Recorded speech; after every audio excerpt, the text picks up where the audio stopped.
नमस्कार। आपको पता है हमारे यहाँ 3 प्रकार की व्यवस्था है। एक है ग्राम पंचायत, दूसरा है जनपद पंचायत और जिला पंचायत। तो इसमें जो होता है respectively sarpanch and panch and other janpad panchayat और जिला पंचायत में अध्यक्ष एंड उपाध्यक्ष वगैरह नियुक्त होते हैं। तो सवाल ये उठता है कि अब जो है कि ना ही वो सड़क बनवा रहे हैं अपनी ग्राम पंचायत वाले एरिया में, मतलब अपने पंचायत वाले एरिया में, पंचायत क्षेत्र में, ना ही वो बिजली पहुँचा रहे हैं और ना ही वह पानी पहुँचा पा रहे हैं।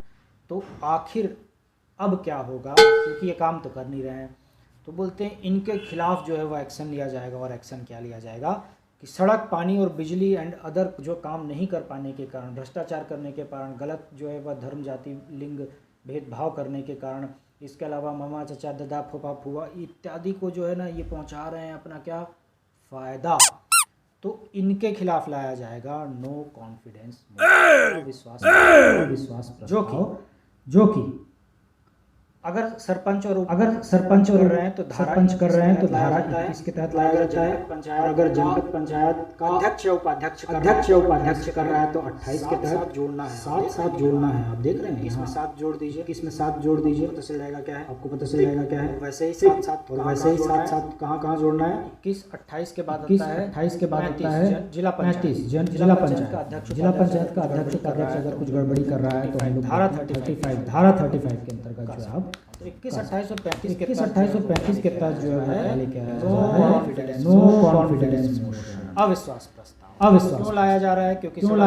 क्योंकि सड़क, बिजली, पानी इत्यादि नहीं पहुंचाया जा रहा है इनके द्वारा। कौन लेके आता है सवाल उठता है। उनकी आप काम नहीं कर रहे हो तो जो है इन्हीं के जो ग्राम पंचायत, जनपद पंचायत और जिला पंचायत के जो बीडीसी और डीडीसी बीडी जो है ना, बीडीसी ग्राम पंचायत के सदस्य आपको याद हो जाएंगे। बीडी से ज्ञान पीता हुआ बीडीसी याद हो जाएगा और डीडी बड़ी ये जो लेके आते हैं इन लोग ग्राम पंचायत के अविश्वास प्रस्ताव को लेकर आते हैं। सड़क, पानी, क्योंकि ये जो सड़क दिया जा रहा है के द्वारा दिया जा रहा है। धारा कौन सी है? 28 और इसी में जो है 7 जोड़िए और इसी में 7 जोड़ दीजिए 35। तो ये जो है 35 31 28 के तहत बीडीसी और ग्राम पंचायत पंच यानी कि जो इनके सदस्य थे, सखा थे, जो मित्र थे, जो इनके साथ काम कर रहे थे, इन्होंने देखा कि गड़बड़ काम हो रहा है। तो अब जो है वह बीडीसी लेके क्या नो कॉन्फिडेंस। तो क्या ऐसा होगा कि आप सो उठ के आइए और आपको मन कर रहा है आज ग्राम पंचायत के सरपंच और पंच को हटाने का और आप हटा देंगे? बोलते नहीं, ऐसा नहीं हो सकता, क्योंकि आपको मिनिमम चाहिए 3/4 वोट। 3/4 वोट इतना तो चाहिए ही चाहिए आपको, चाहे धरती आसमान एक हो जाए, इतना आपको चाहिए 3/4 वोट। तो आखिर ये 3/4 वोट होता क्या है? और इसमें एक और क्लॉज है, वो ये कि पंचायत गठन करने वाले पंचों की कुल संख्या का 2/3 से बहुमत से अधिक होना चाहिए, तभी ये हो सकता है। तो एग्जाम्पल के तौर पर अगर किसी ग्राम पंचायत में 12 लोग हैं तो आपको इसको हटाने के लिए कितने लोग चाहिए होंगे? तो सबसे पहले हम बोलते हैं कि आपको ये 12 लोग हैं, इसका 2/3 आप निकालिए। कितना आता है? 3 चौके 12 और 4 दूनी 8, मतलब 8, चाहे धरती आसमान एक हो जाए, 8 आपको मिनिमम चाहिए ही चाहिए। 8 नहीं, 8 से ज़्यादा चाहिए। यहाँ पास आप देखिएगा कि ये जो लिखा हुआ है यहाँ कि बहुमत से संकल्प पारित होना चाहिए, किससे? 2/3 से अधिक। ये जो 2/3 से अधिक लिखा हुआ है, इतना आपको अधिक चाहिए। इसीलिए हम कहते हैं कि 8 जो हैगा किसमें? 12 का अगर पंच है टोटल पूरे वार्ड में, अगर 12 लोग हैं, 12 पंच चुन के गए हैं, तो 8 आपको मिनिमम 8 से अधिक चाहिए होगा। 8 से अधिक चाहिए होगा। हर बार मेरे मुंह से निकल जाना चाहिए 8 नहीं, 8 से अधिक चाहिए होगा, यानी कि 9 चाहिए होंगे। तो आपको टोटल कितने चाहिए होंगे? 8 से अधिक 9। इसलिए कहा जाता है कि 2/3 जो है 3/4 बहुमत होना चाहिए। 3/4 बहुमत यानी कि 12 का अगर मैं निकालूं 3/4 बहुमत, 3/4 4 या 12 3 तरीके 9, ठीक। तो 3/4 बहुमत कितना हो गया? 9। और आपको मिनिमम कितना चाहिए था? 8 से अधिक चाहिए था, इसका मतलब 9। तो इतने लोग आपको जो है वो चाहिए ही होंगे। हमेशा याद रखिएगा कि जो 12 का 2/3 है, यानी कि 3 चौके 12 और ये आ गया 8, ये जो है इससे अधिक चाहिए आपको, चाहे जो हो जाए इससे अधिक चाहिए। तो इस तरीके से आप देखेंगे कि 3/4 वाले जो हैं वह 3/4 बीडीसी, डीडीसी या ग्राम पंचायत अपने रिस्पेक्टिव, अगर पंच सरपंच को हटाना है तो आप बताएंगे कि ग्राम पंचायत वाले 3/4 लोग पहुंचेंगे, वैसे ही जो है जनपद पंचायत को हटाना तो 3/4 यहाँ से पहुंचेंगे, और डीडीसी वाले जो है जिला पंचायत को हटाने के लिए पहुंचेंगे। कौन सी धारा लग रही है, तो धारा 21 के तहत, धारा 28 के तहत और धारा कौन सी 35 के तहत, साथ साथ जोड़ते जाइए, सब में पहुंच जाएंगे। तो धारा 21, 28 और 35 के तहत 3/4 बहुमत लेकर पहुंचते हैं बीडीसी डीडीसी। कहाँ? नायब तहसीलदार के पास अगर सरपंच और उप सरपंच को हटाना है तो। किसके पास? नायब तहसीलदार के पास अगर सरपंच और उप सरपंच को हटाना है तो। और वैसे ही जनपद पंचायत अध्यक्ष और जिला और उपाध्यक्ष को अगर हटाना है तो आपको जाना पड़ेगा डीसी, डिस्ट्रिक्ट कलेक्टर के पास। तो डीसी, डिस्ट्रिक्ट कलेक्टर के पास आपको जाना पड़ेगा, तब जाके आप इन दोनों को हटा। तो अगर आपको हटाना है किसे? जिला पंचायत के अध्यक्ष को, तो आपको जाना पड़ेगा किसके पास? कलेक्टर साहब के पास। कलेक्टर साहब आपको बताएंगे कि क्या अब जो है इसे आगे का प्रक्रम किया जा सकता है क्या। और एक सवाल ये उठता है कि क्या अगर किसी पदाधिकारी, क्योंकि आप जानते हैं कि जनपद पंचायत का अध्यक्ष हो, उपाध्यक्ष हो, सरपंचवा हो, हमारे उप सरपंच हो, ये सब जो होते हैं वो क्या, उप सरपंच तो नहीं, सरपंच हो, ये सब जो होते हैं वो हेड करते हैं, मीटिंग को हेड करते हैं, किसी भी अध्यक्षता करते हैं। तो अब जो अगर कॉन्फिडेंस मोशन नया जा रहा है तो क्या वो हेड करेंगे, क्या वो अध्यक्षता करेंगे? तो इसका जवाब है नहीं, वो अध्यक्षता नहीं कर सकते हैं उस समय, एट द टाइम वो अध्यक्षता नहीं करेंगे। फिर दूसरा सवाल ये उठता है कि क्या जो है अगर सरपंच और पंच की तरफ जो है लाया जा रहा है, अध्यक्ष की तरफ लाया जा रहा है, तो क्या उसको बोलने का मौका दिया जाएगा? तो आपको पता है हमारा देश जो है वो न्याय का देश है, न्यायप्रिय देश है, और इसमें जो है हर एक आदमी को बोलने का अधिकार है। प्राकृतिक न्याय का सिद्धांत लगता है और इसीलिए यहाँ पास इन्हें बोलने दिया जाता है, इन्हें जो है सबूत और अपने खिलाफ जो है वह बोलने दिया जाता है कि मैं गिल्टी नहीं हूँ। वो बोलेगा मैं गिल्टी नहीं हूँ।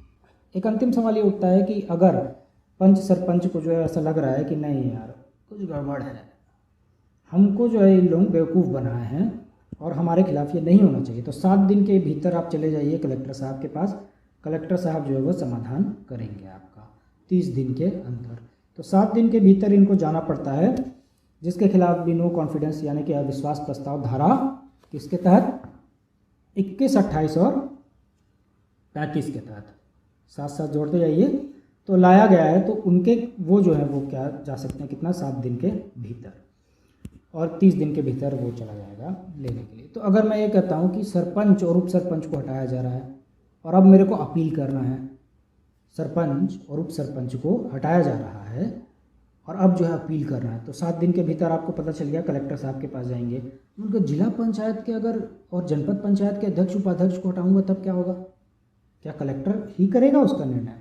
तो बोलते नहीं, अगर जनपद पंचायत का कोई अध्यक्ष है और उनको अगर आपको करना है तो इसके लिए संचालक जो पंचायत होते हैं उनके पास जाना पड़ेगा, संचालक पंचायत के पास जाना पड़ेगा आपको।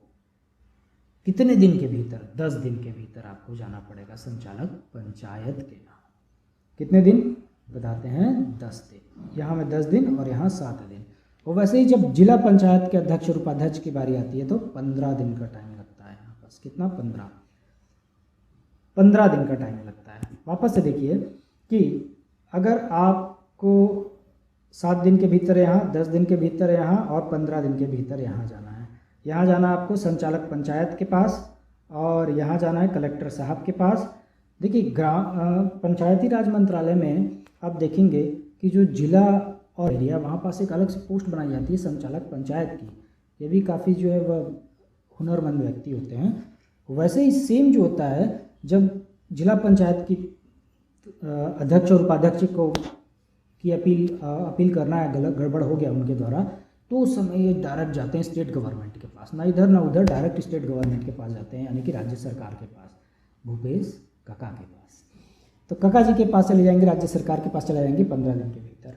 सवाल ये है कि ये कितने कितने दिनों में जो है वह बताते हैं कि आपको जो है वह कितने दिन के भीतर हम जो है एक्नॉलेजमेंट आपको दे दिया जाएगा। कितने दिन के भीतर आखिर ये बोलते हैं? तो अगर कलेक्टर साहब हैं तो वो बताते हैं भैया हम आपको 30 दिन के अंदर डिसीजन दे देंगे। वैसे ही संचालक पंचायत हैं तो वो बताते हैं कि वो भी 30 दिन के अंदर दे देंगे। लेकिन जैसे ही हम राज्य सरकार के पास जाते हैं काका जी के पास तो बताते हैं कि 45 दिन तो लग ही जाएगा। तो 45 डेज, तो 30, 45 और यहाँ पास कितना 7, 10 और 15, ये आपको ध्यान रखना है। ये याद हो जाएगा 30, आपको 7, 10, 15 कोई बड़ी वो नहीं है, ये भी याद हो हो जाएगा, और 45 बस आपको ध्यान रखना। तो 45 आपको ध्यान रखना पड़ेगा करने के लिए, ठीक है। तो ये अविश्वास प्रस्ताव है। और पद ग्रहण करने की एक बहुत महत्वपूर्ण बात है कि अगर सरपंच आया है, नया नया नियुक्त हुआ है अभी, अब आप बोल रहे हैं कि 2 महीना हुआ नहीं, हम नो कॉन्फिडेंस मोशन ला के गिरा देंगे, तो ऐसा नहीं है। 1 साल जब तक नहीं हो जाता तब तक आप जो है वो नो कॉन्फिडेंस मोशन नहीं ला सकते। तो 1 साल आपको मिनिमम रखना ही पड़ेगा। तो वैसे ही सेम बात कहाँ हो जाती है कि अगर आपने अविश्वास प्रस्ताव लाया है तो अब 1 साल, और अगर वो पास नहीं हो पाता है कि जिस तारीख को आपने लाया था वो पास नहीं हो पाया, तो अब आप 1 साल के भीतर दोबारा नहीं ला सकते हैं उसको, ठीक। और अंतिम 6 महीना बचा है तो आप, और बात है कि सरपंच और पंच का अंतिम 6 महीना बचा हुआ है, लास्ट का 6 महीना बचा है। 5 साल का कोर्स होता है टोटल, 4.5 ईयर आपने निकाल दिए आपके, तो अब जो बचा 6 महीना तो भी आपको नहीं लाना है। तो ये जो 3 कंडीशन है, एक कंडीशन क्या, अपॉइंटमेंट के 1 साल तक आपको लाना ही नहीं है, अविश्वास प्रस्ताव ले आए उसके बाद 1 साल तक आपको देखना भी नहीं है अगर ला दिए हैं, और 6 माह अगर बचा है तो भी आपको नहीं लाना है। तो इस प्रकार आपने देखा कि किस तरीके से जो है वह काम चलता है। आप चाहें तो स्क्रीनशॉट ले सकते हैं, मैं थोड़ा वेट करूँगा, अभी मेरे को ध्यान आया लास्ट में। तो ये जो है वह इस तरीके से काम करता है। तो अंतिम जाते जाते 7 दिन में आप अपील करेंगे, 30 दिन के अंदर वो आंसर देंगे। इसका क्या बोलने का अधिकार है आपको, हाँ आप बोल सकते हैं, लेकिन अध्यक्षता नहीं कर सकते हैं आप उसकी। तो अध्यक्षता कौन करेगा आखिर इसकी, तो वही जिसके पास आपने अपील की थी कि सबसे पहले हम जब गए थे बीडीसी डीडीसी और वहाँ पंच लोग जो गए थे, कहाँ भैया, ये सब के सब नायब तहसीलदार के पास गए थे, जनपद पंचायत के पास गए थे, इनके पास गए थे। इनके पास हल नहीं मिला, तब जाके वो कलेक्टर साहब के पास गए थे। और कलेक्टर साहब के पास, क्योंकि ये तो कलेक्टर साहब के पास जाएगा, लेकिन जनपद पंचायत वाला वो किसके पास जाता है, तो संचालक पंचायत के पास। तो आपने देखा किस तरीके से जो है वह धारा 21, 28 और 35 वर्क करती है। तो देखने के लिए बहुत बहुत धन्यवाद।